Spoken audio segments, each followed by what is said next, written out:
We want to turn now to NBC News medical contributor Dr. Natalie Azar. It's interesting about MS because you see some people appearing to do really well, like we just saw Montel Williams. Others have a more progressive form of the disease. What do we know about that?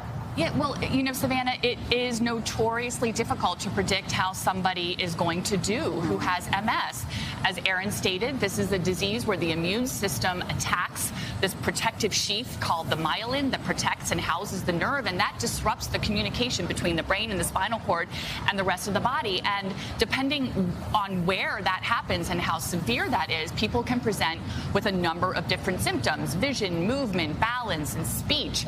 There are many different subtypes. The most common is something called relapsing remitting, where people have like periods of relapse or new symptoms that then partially or completely resolve over months to years.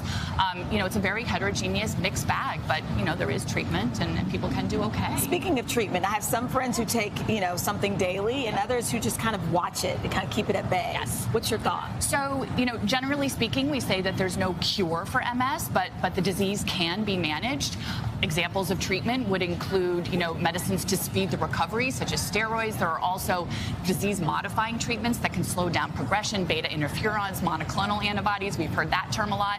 There's a lot of treatments that involve physical therapy and occupational therapy, and a lot of drugs to treat symptoms like fatigue and spasm and things like that. I mean, what do we know about, like, who it affects? Yeah. I mean, it does, I think in Aaron's report there, she pointed out that it's more common in women than men. Is this also one of those diseases that it's more prevalent now than it was 20 or 30 years ago? Well, so, you know, these are typically the risk factors that we talk about for MS. Yes, female sex is one of them. Age typically involves or occurs in women and men who are between the ages of 20 to 50. There's about 1 million people in the U.S.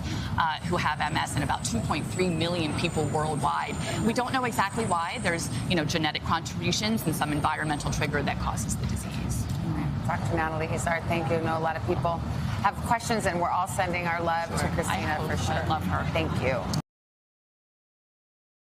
Hey, thanks for watching our YouTube channel. Find your favorite recipes, celebrity interviews, uplifting stories, shop our favorite deals, and so much more with the Today app. Download it now.